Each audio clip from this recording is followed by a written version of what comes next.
Hello friends, this is Pastor Doug Batchelor, and I want to welcome you to a special edition of the Amazing Facts News Flash. There has been an awful lot happening in this last year dealing with historic prophetic headlines. And we thought it was very important to get this information out to share with you, and we hope that you'll share it with others.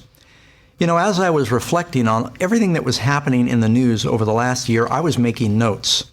And in considering and reviewing the notes, it is astonishing to me how busy Pope Francis has been in trying to build a confederacy of world religions and world leaders that really are setting the stage for the final events of prophecy.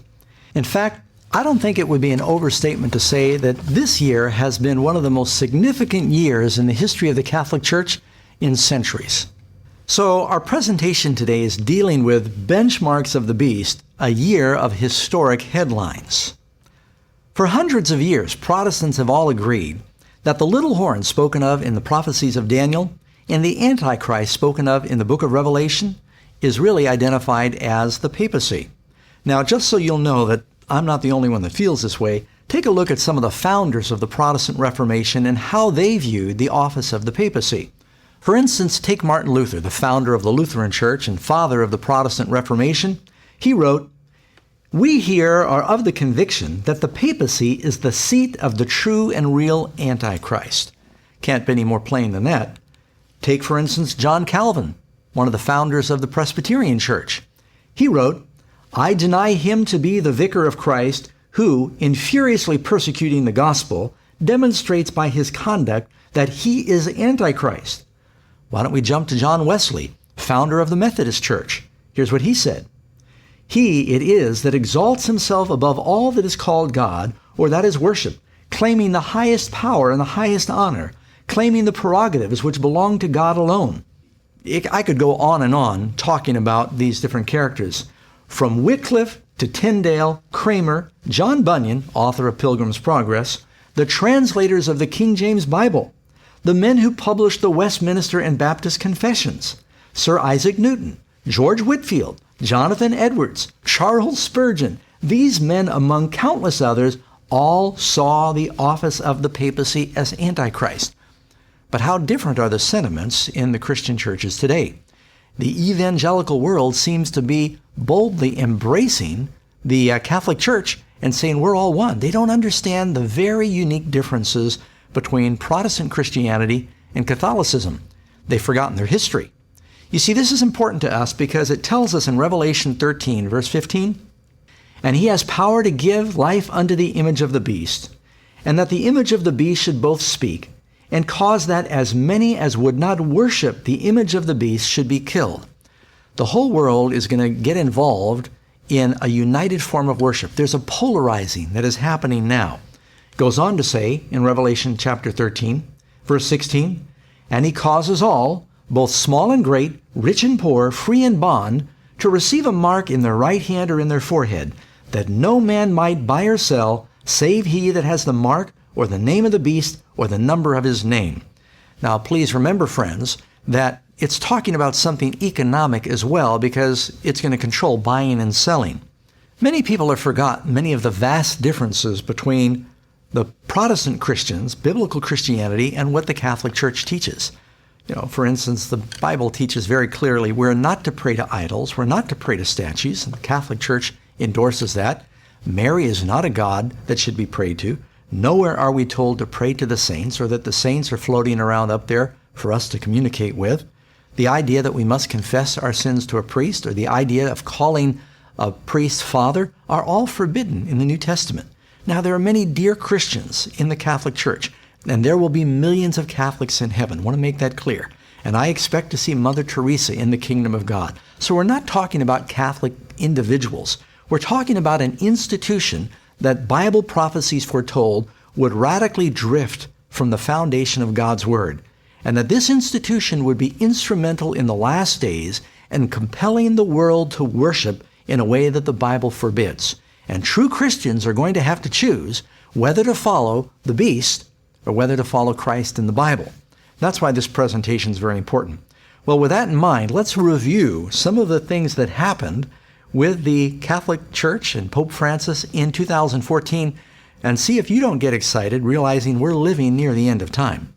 I think we all remember how stunned we were when we heard this personal video message delivered with such heartfelt emotion and appeal from Pope Francis to a Kenneth Copeland Evangelical Leadership Conference. And the prelude to that message was where his friend, the Anglican Bishop Tony Palmer, said 3 times in his presentation that the Protestant Reformation was over. Matter of fact, he said, maybe we're all Catholics now. And then there was such an exuberant response from that room filled with charismatic Christians that were praying and speaking in tongues, blessing the Pope.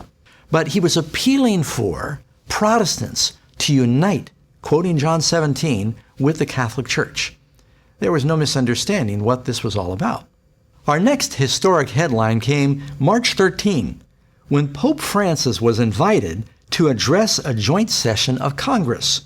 A special letter was written by House Speaker John Boehner, also endorsed by Nancy Pelosi, giving a formal invitation to the Pope to come and address the most powerful political leaders in the most powerful country of the world.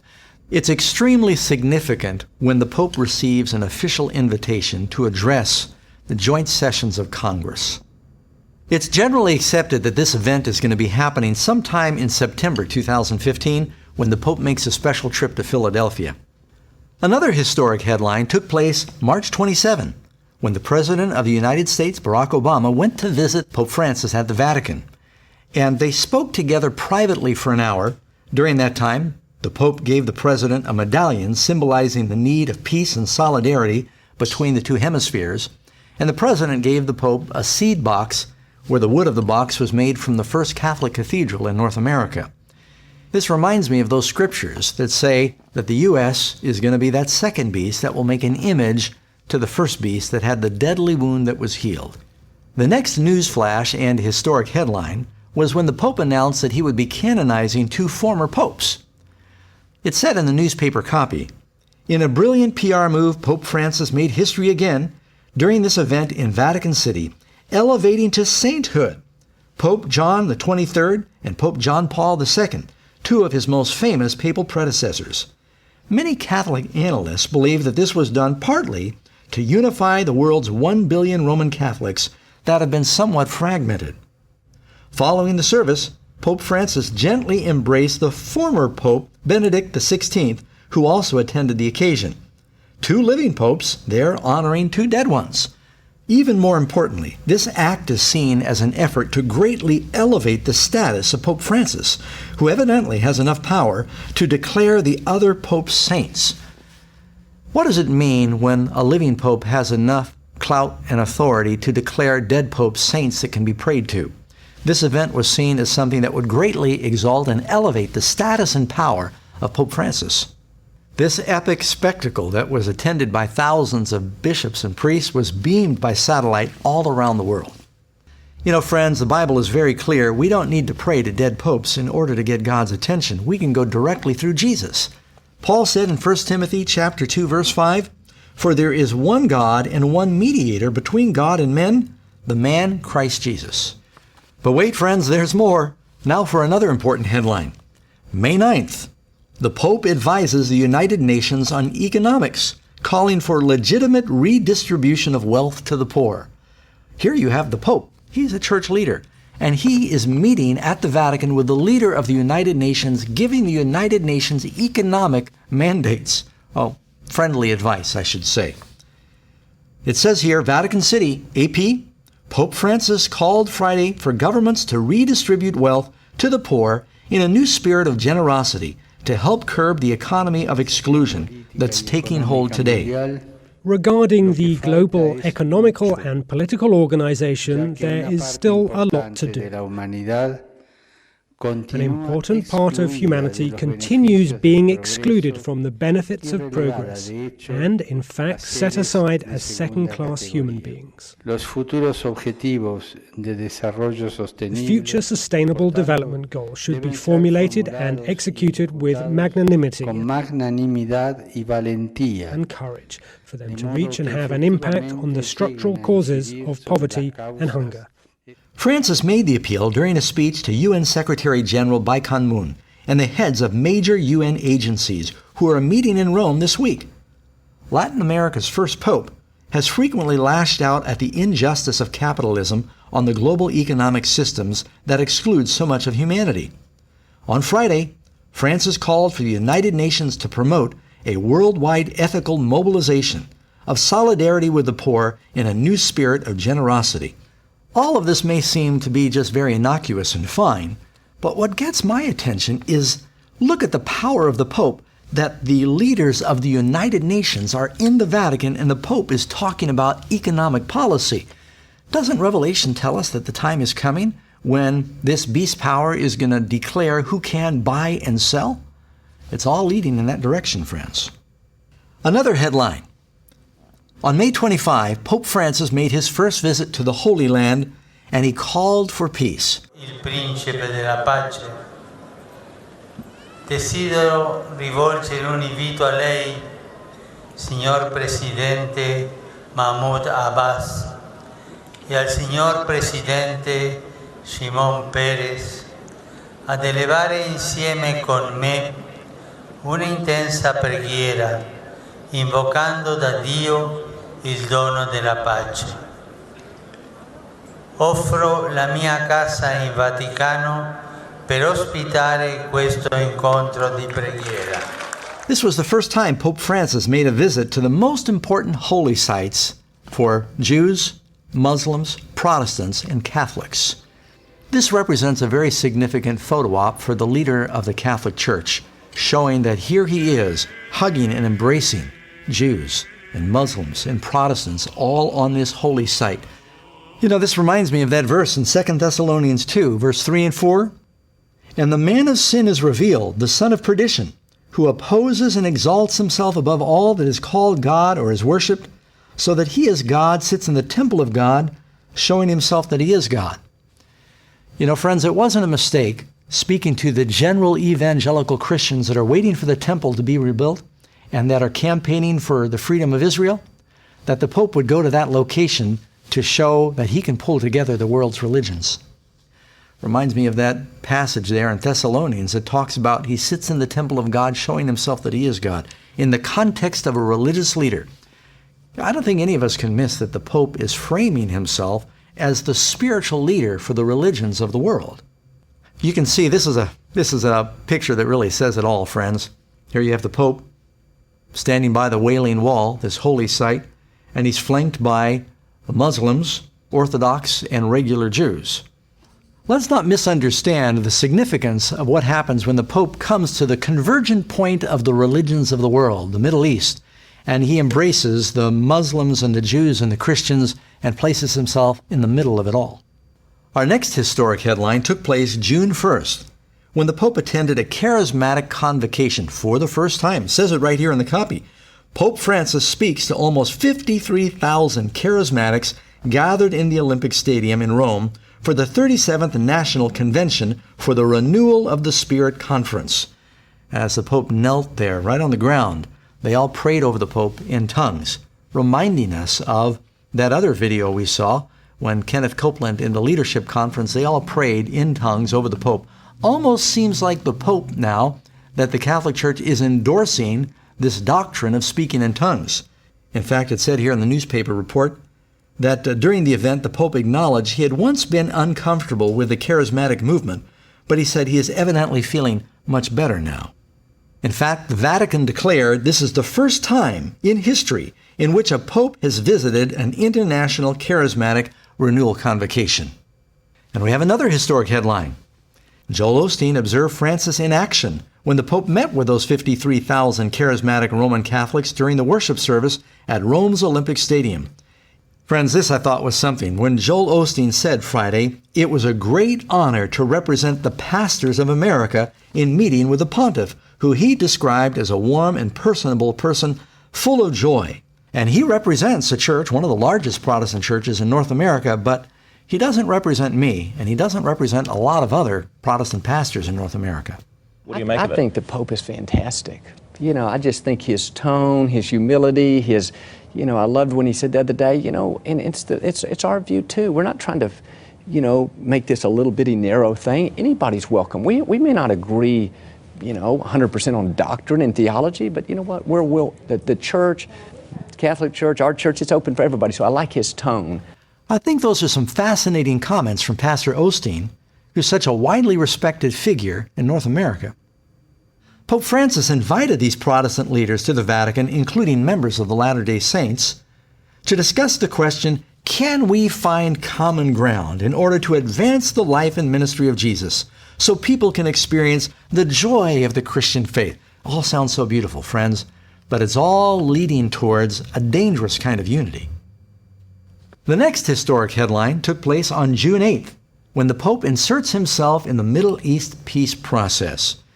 Of course, earlier this year, there was terrible war going on between Palestine and Israel, bombs flying back and forth. And so it was very important that there were peace talks. And during the Pope's first visit to the Middle East, that's when he talked to the president of Palestine and the president of Israel, Shimon Peres. He invited them to the Vatican, where he said, come to our headquarters. We'll pray for peace there. We'll talk about peace there. Another thing I thought was very interesting is during this meeting in the Vatican, for the first time, the Quran was read and Muslim prayers were offered here in their holiest place.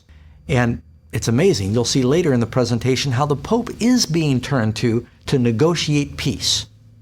These peace talks remind me of a passage in the Bible where Paul says in 1 Thessalonians chapter 5, verses 1 through 4, he's talking about the second coming. But concerning the times and the seasons, brethren, you have no need that I should write to you, for you yourselves know perfectly that the day of the Lord will so come as a thief in the night. For when they say, peace and safety, then sudden destruction will come upon them as labor pains upon a pregnant woman, and they shall not escape. Our next headline took place July 7th, when it tells us the Pope met with U.S. televangelists.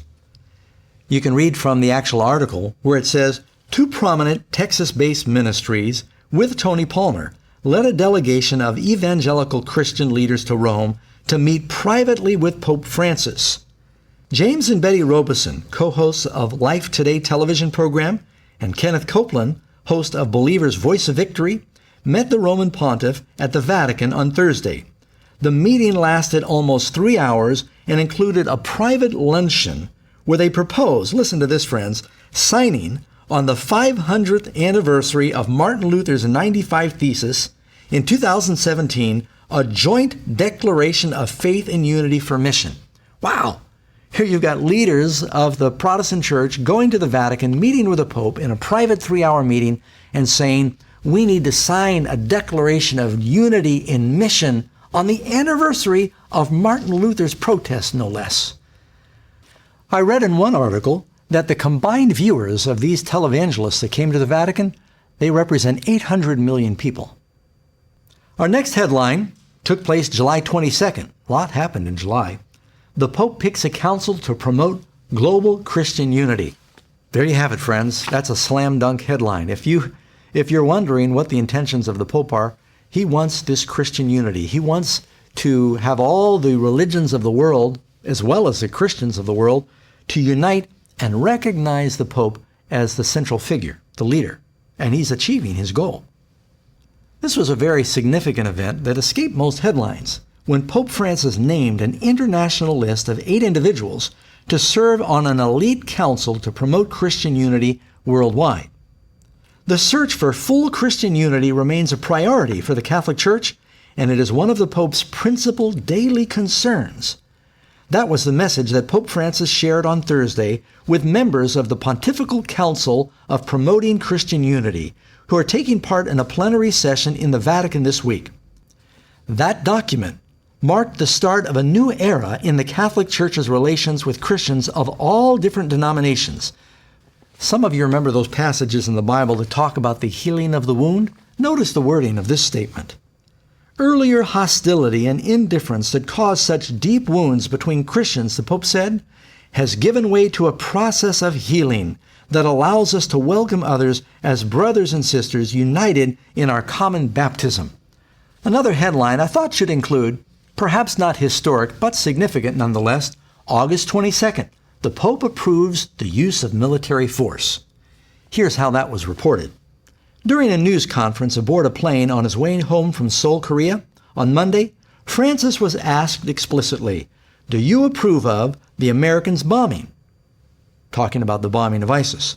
Pope Francis responded, "Che è lecito fermare l'aggressore ingiusto."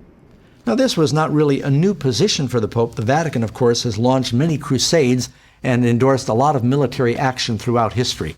But I thought it was important to understand, where does Pope Francis stand on these issues? Our next historic headline, September 4, Pope asked to head United Religions Organization. Former Israeli President Shimon Peres elevated the Catholic leader as a central figure for world peace. Traditionally, Jewish leaders have felt the papacy has been compliant with anti-Semitic movements. Shimon Peres called the Pope a more powerful peace advocate than the United Nations. Then, as if that wasn't enough, it tells us that U.S. Deputy Assistant Secretary of State, Jerry White, he called for a global covenant of religions with the Pope as the head. So what would a global covenant or agreement look like to renounce violence in the name of religion, in the name of God? What type of parchment is needed for such a thing? What type of gathering to take the fullness of Sant'Egidio's work as well and go even higher with the invitations of the Vatican and Pope Francis? Everybody's turning to the Pope. You know, one other thing that happened is Fox commentator Judge Jeanine, she said the Pope is the one that ought to lead out in solving the problem of the war in the Middle East. Tonight, Christians in the Middle East marked for death because of their faith, and no one is fighting for them. As Christians are slaughtered, churches torched, and families forced from their homeland, the mass murder of Christians is underway. So who should be defending Christians? Who? The leader of the Catholic Church, the Pope, the man who shepherds the faithful. That's pretty significant coming from Judge Jeanine, who is a very popular commentator on Fox News. Next historic headline we go to October 27. Pope declares faith in the Big Bang and evolution. Well, this really isn't a historic headline because the Catholic Church has said for a long time that they believed in evolution and in the potential of the Big Bang theory. But it tells us where Pope Francis stands. What you find in the article, it says the Big Bang, which scientists believe led to the formation of the universe some 13.8 billion years ago, was all part of God's plan. The Pope said the scientific account of the beginning of the universe and the development of life through evolution are compatible with the Catholic Church's vision of creation.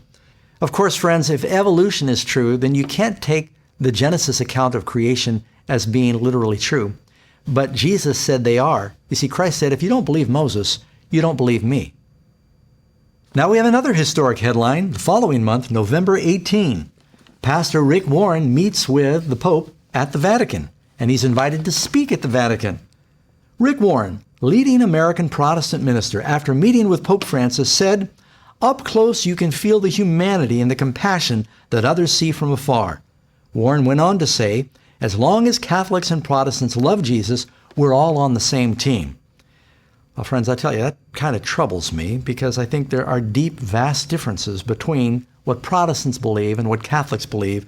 And all of this love language is really, it's being used to build a false unity that's going to work against us in the last days. Participants at the conference, that included Southern Baptists as well as Muslims, Jewish, and Latter-day Saint representatives, considered topics such as traditional marriage, cohabitation, and same-sex marriage. You can see the unity is all being based upon things that are very important to these various religions, but that unity is going to end up backfiring. I think everybody recognizes that Rick Warren, who is probably one of the most influential American authors and pastors, for him to go and represent evangelicals of North America speaks volumes. Why did you want to be part of this Vatican meeting, this international colloquy on marriage? Why did you consider it important that you be there and offer a message? Well, when the Pope invites you, you go. Rick Warren goes on to say, as long as Catholics and Protestants love Jesus, we're really all just on the same team. On to the next historic headline. Newsflash, November 30. Pope calls for all Christians to unite. Well, he's not beating around the bush. He's inviting Christians everywhere to unite. And listen to this. Speaking from Istanbul, Turkey, Pope Francis, joined by Patriarch Bartholomew, the spiritual leader of 250 million Orthodox Christians, he's encouraging all the faithful to join them in praying that all may be one, that the world may believe. The two leaders also signed a document declaring the same.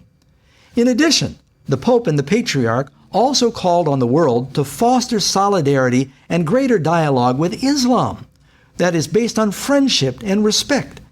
Have you ever wondered how the Islamic religion was going to fit into the final scenario of the book of Revelation?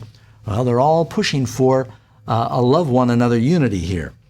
Again, you find the language healing the wound. Notice, Bartholomew I says in a meeting with Pope Francis, with help, the move of the two churches closer to ending their nearly 1,000-year divide. Francis was urging participants to speak out boldly and listen humbly, but also healing the wounds of Christian division. That comes from the Boston Globe. Do you remember that verse, friends? Revelation 13:12? And he exercises all the authority of the first beast in his presence and causes the earth and those who dwell in it to worship the first beast whose deadly wound was healed. There's really no way to misunderstand the Pope's message when he's inviting all of the separated Protestant brethren to come home and unite. Our next historic headline, December 2, Pope joins world leaders to condemn slavery. That's a cause I think we would all support. But just notice that he calls together the religious leaders of the world, and they come to Rome. It says, for the first time in history, major Catholic, Anglican, and Orthodox Christian authorities, along with leaders of the Buddhist, Hindu, Jewish, and Muslim religions, that covers about everybody, met to sign a shared commitment against modern slavery, which is considered a crime against humanity. I agree with the cause of what brought them together, but I think people are missing the very subtle message that is being sent that these religious leaders all continue to come to Rome to have an impact, recognizing the Pope as the supreme religious leader of even the other world religions. Okay, friends, moving on to our next historic headline, December 11, Pope Francis takes the world by storm. This comes from a report released by the Pew Research Center, and it shows that the Pope has broad support across much of the world. 60% of the 43 nations polled have a positive view of the pontiff. And Americans in particular have shown their fondness for Pope Francis, often extolling his simplistic style.